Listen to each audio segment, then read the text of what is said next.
Pour parler de volleyball, nous sommes ravis d'accueillir dans un premier temps Philippe Daman, journaliste de la rédaction, spécialiste du volley. Bonjour Philippe. Bonjour Philippe. Et puis nous avons surtout le privilège d'avoir un champion parmi nous, un jeune homme qui se dédie pleinement à sa passion, qui regorge d'ambition. Il est présenté comme l'un des plus grands talents du volleyball en Belgique et il est avec nous aujourd'hui dans le Vous Sport Club. Martin Perrin, bonjour. Bonjour Philippe. Comment allez-vous ? Ça va et vous ? Bien, merci, mais on est surtout ravis de vous accueillir pour parler de volleyball, pour essayer de davantage vous découvrir. Alors je crois qu'on peut le dire depuis plusieurs années, on voit en vous un très très grand talent. Peut-être qu'on vous met déjà un peu beaucoup de pression, mais on sait que vous êtes désigné comme un excellent jeune. Mais dites-nous, qu'est-ce qui vous passionne avant tout dans le volleyball ? J'ai commencé en fait le volleyball quand j'étais très très jeune, à l'âge de 5 ans. J'ai commencé par la psychomotricité, puis le mini-volley. Et tout de suite, j'ai direct accroché. Mon papa était le président du club de Warem. Et à l'époque, je jouais à l'attaque, à l'aile et à l'opposite. Et après, ici, quand j'ai grandi, pour jouer à haut niveau, j'ai dû me consacrer au poste de libéro, qui est un peu moins impressionnant que les autres postes, je pense, mais qui pour moi me convient très bien. Je suis très vif en défense, en réception.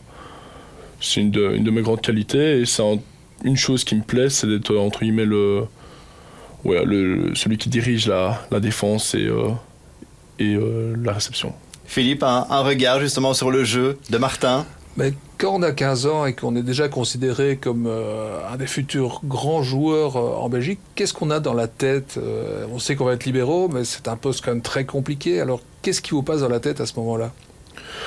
Je vous avoue que quand j'avais 15 ans, je ne m'imaginais pas encore trop ce qui allait se passer dans les années à venir. Je ne me posais pas encore trop de questions. Je ne savais pas si j'allais pouvoir faire une carrière ou pas dans le volley. Et tout a commencé quand j'avais 15 ans, d'abord en équipe nationale, où on a fait pas mal de résultats avec les équipes jeunes, que ce soit en équipe nationale ou même avec les jeunes à Warem. On a commencé l'équipe nationale avec un premier titre, pas un premier titre, on a terminé deuxième des championnats d'Europe à Konya en Turquie. On a aussi terminé deuxième des Jeux Olympiques de la jeunesse à Bakou. Et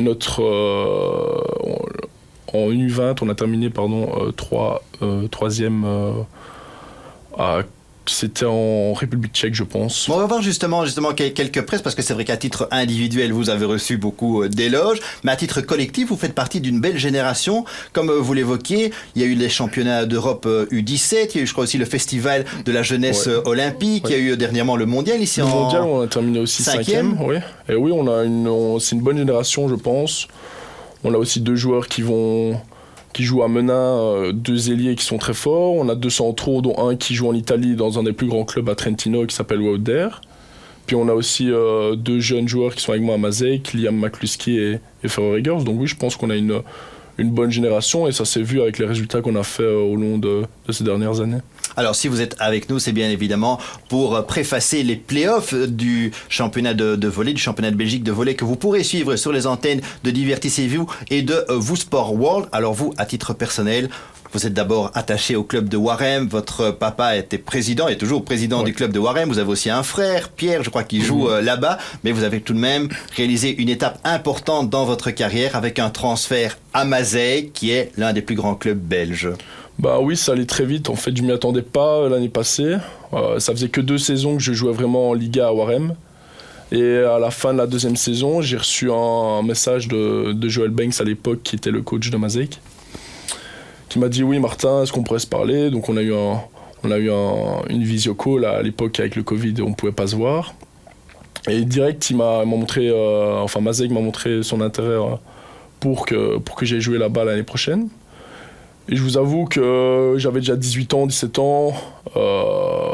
Pas que ça m'inquiétait, mais j'étais un peu... je savais pas trop quoi m'attendre. J'étais encore jeune, j'étais toujours à l'école. Mais je me suis pas trop posé de questions et je me suis dit pourquoi pas. Ça peut être une bonne expérience. Et surtout, si je veux faire une carrière dans le volley, c'est la bonne étape pour aller dans ce club-là. Mais vous aviez eu cette petite phrase « Je savais qu'un jour, je devrais quitter le club de Warem ». Oui, avec mon évolution, aller jouer encore 10 ans ou 15 ans à Warem, ça aurait été, je pense, compliqué. Mais non, ici, j'ai direct été à Mazeic, ça s'est très bien passé. Un peu de stress au début, mais Je dirais que jouer aussi, je m'y attendais pas. Je pensais qu'ils allaient prendre un premier libéro où j'allais être le deuxième. J'allais jouer quelques matchs, mais peut-être pas tous les premières années. Maintenant, ils m'ont direct fait confiance et j'ai eu direct ma place de titulaire à Maaseik. Alors, intéressons-nous un peu à la première partie de saison de Maaseik. Comme vous l'avez évoqué ici récemment, il y a eu un changement de coach, d'entraîneur. Était-ce nécessaire ? Je pense que c'était nécessaire. On l'a bien vu après que le coach soit parti. On a un nouveau coach qui s'appelle Fulvio Bertini, en italien, qui était en Grèce, qui est arrivé ici fin janvier, début février, je pense. Et depuis lors, on a gagné tous nos matchs en championnat, dont on a gagné aussi un match en Ligue des Champions contre Ankara à Maaseik. Je ne sais pas dire ce qu'il a changé, mais je pense que ce fut entre guillemets un bon changement, on va dire ça. Parce qu'avant, on avait perdu, je pense, 3 matchs en championnat, on a été éliminé de la Coupe, on avait perdu 3 matchs en Ligue des Champions, du coup ça faisait un peu beaucoup.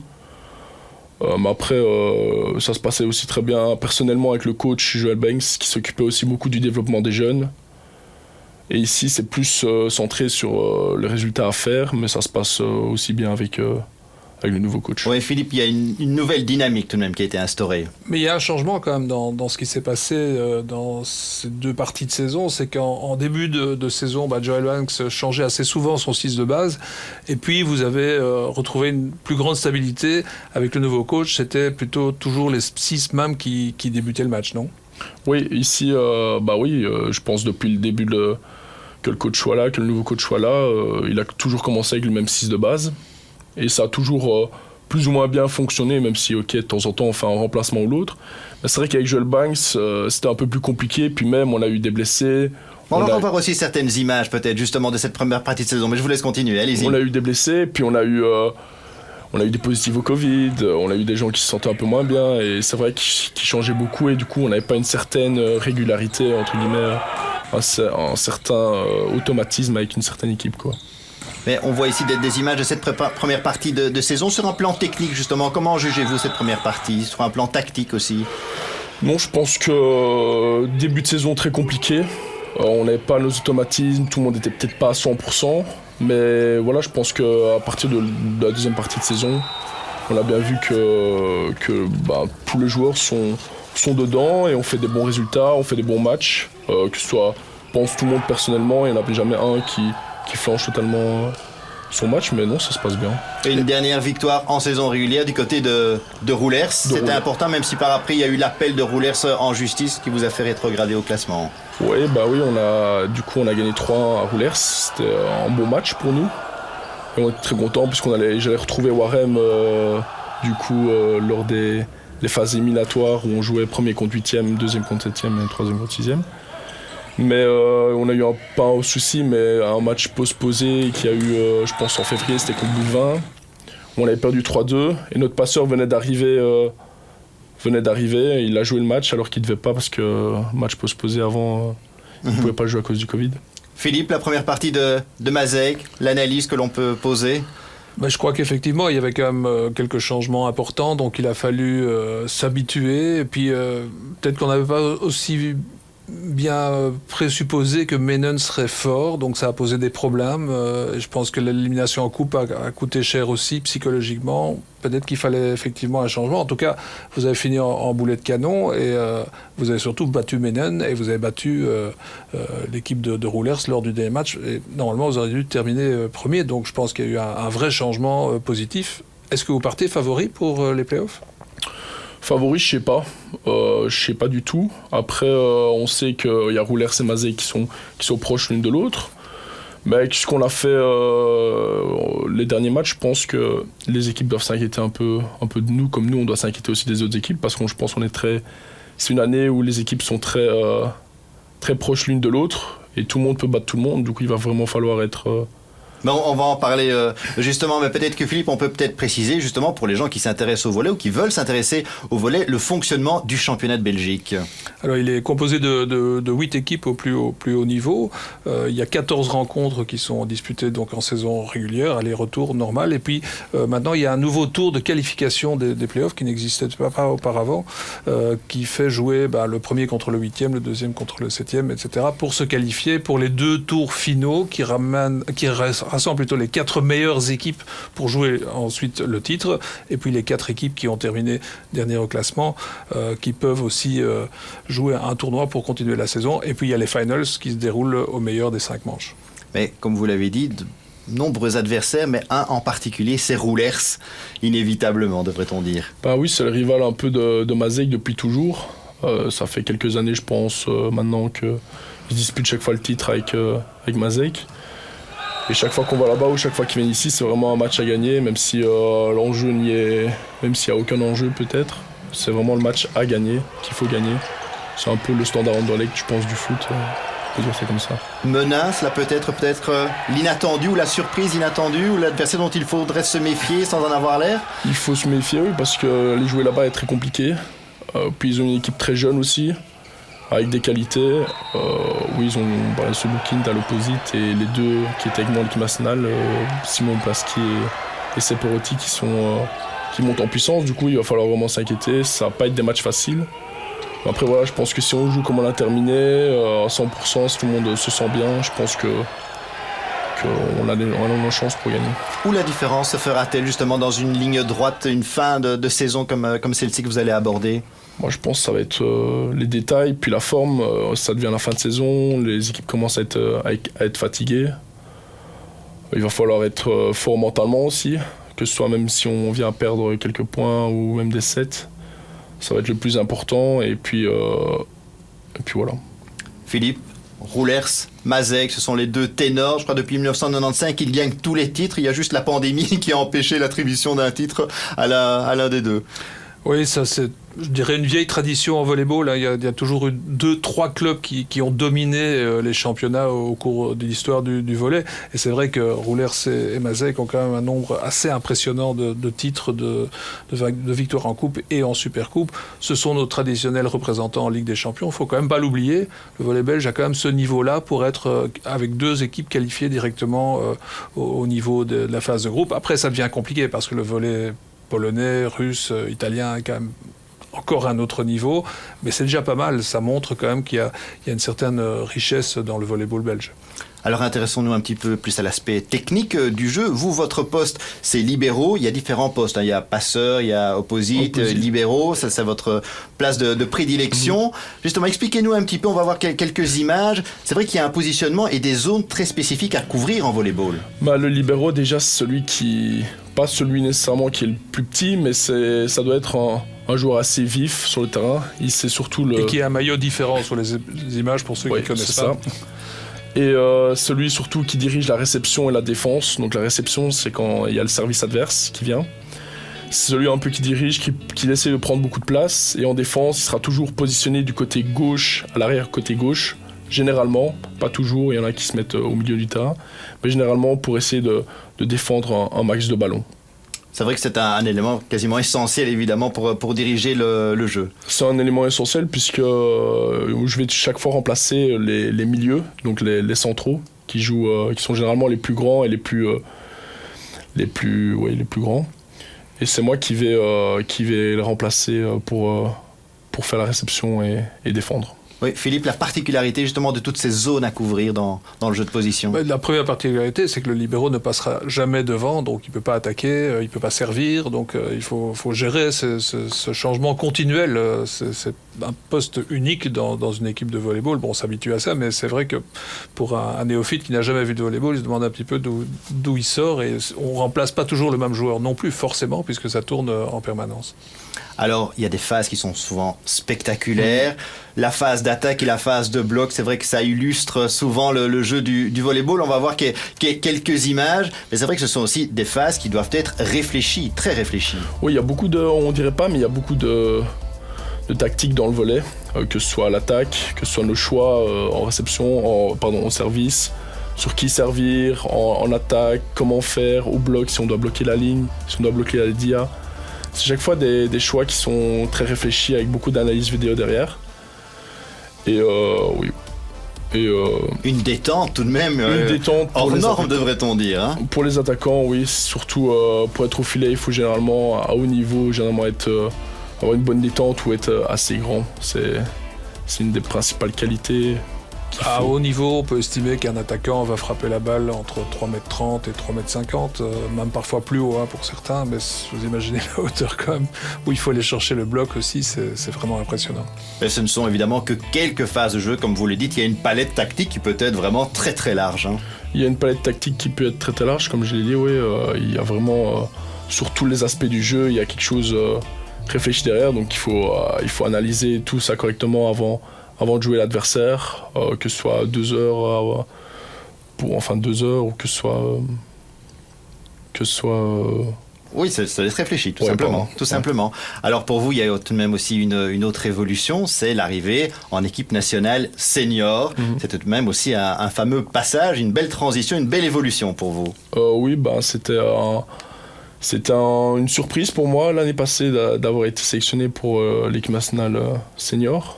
J'étais d'abord avec le groupe Talent Jeune, où je me suis entraîné à Louvain pendant 2 mois, je pense. Et j'ai pas été sélectionné pour la première partie avec les Red Dragons, donc l'équipe nationale. Et pour la deuxième campagne, la préparation des championnats d'Europe et les championnats d'Europe, j'ai été sélectionné. J'étais pas du tout sûr d'y être. Même pour moi, c'était presque impossible. Mais au final, j'étais sélectionné par le coach qui à l'époque était Fernando Munoz. Et j'ai participé à ce championnat d'Europe en jouant des matchs. Et c'était une très belle expérience. C'était mon premier tournoi à haut niveau chez les adultes. C'était un peu stressant au début, mais personnellement, c'est plutôt bien passé, même si le résultat n'y était pas trop. On a terminé 5e sur 6, on ne s'est même pas qualifié pour les 8e de finale. Mais entre-temps, il y a un nouvel entraîneur qui a débarqué. Qui débarque, c'est Emanuele Zanini. Emanuele Zanini, oui. Il débarque d'Italie. Je ne le connais pas personnellement, mais je sais qu'il a déjà entraîné pas mal d'équipes en Pologne, en Italie, même en France, je pense. Je ne suis pas sûr. Mais oui, ça va être, je pense, un bon coach qui va essayer de venir... Avec un objectif. Avec un objectif. Bah après, vous avez déjà l'habitude maintenant d'être coaché par un coach italien, donc ça va rester un peu dans la même logique, parce que ce sont des gens qui préparent énormément, que ce soit en volleyball ou en football, ce sont des gros techniciens généralement du sport. Quels sont les objectifs maintenant pour l'équipe nationale, qui, il est vrai, a quand même un peu déçu ces 2 dernières années?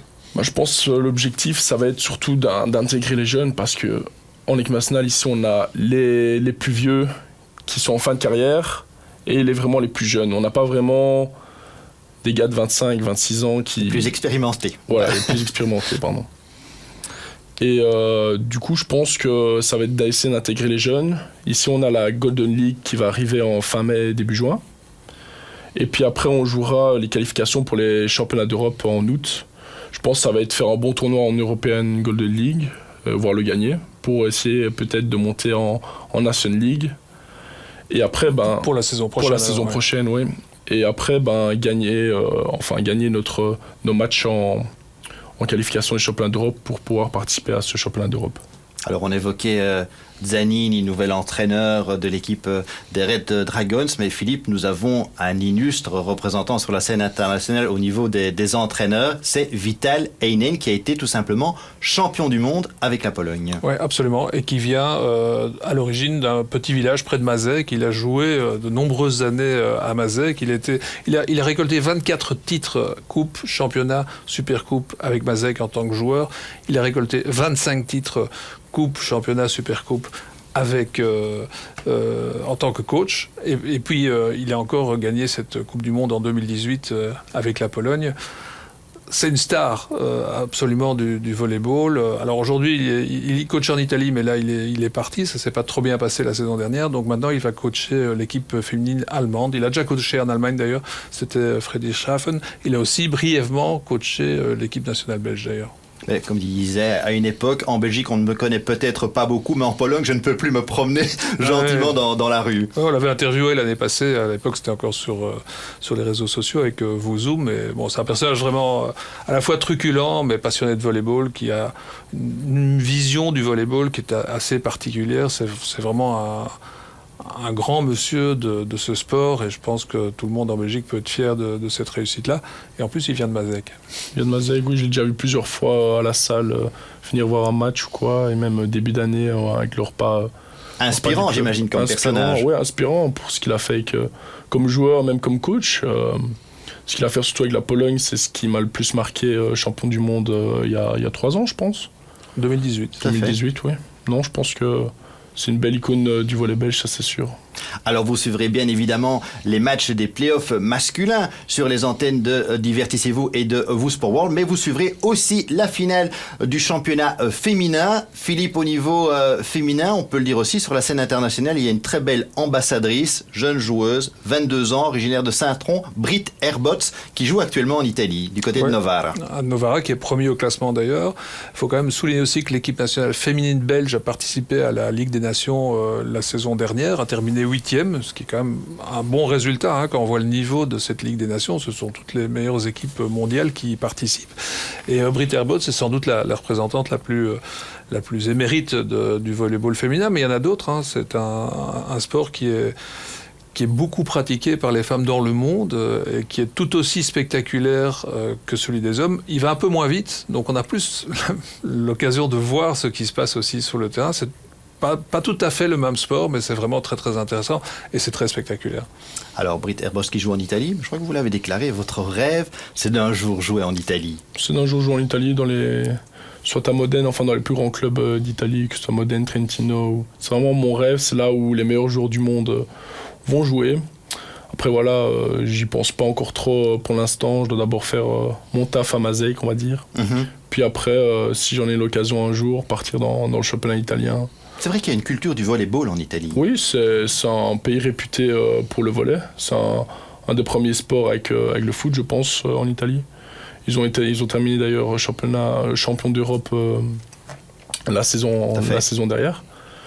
Et oui, non, je pense que pour tout volleyeur, un rêve, c'est d'aller jouer en Italie et dans les plus grands clubs. Est-ce que parfois vous prenez aussi le temps de voir un petit peu tous ces événements qui se précipitent? Est-ce que vous prenez parfois un peu de recul sur justement tout ce que vous vivez actuellement et sur ce que vous voulez vivre peut-être à l'avenir? Moi, je vous avoue que je vis un peu au jour le jour, on va dire. Je me pose pas trop de questions et je réfléchis pas trop par rapport au passé, que ce soit mes choix que j'ai faits ou pour le futur, où je vais être dans 2 ans ou dans 3 ans. L'accomplissement ultime alors, quel serait-il? C'est d'être le meilleur libéro du monde. Ben voilà, c'est explicite, Philippe. Sacrée ambition, bravo.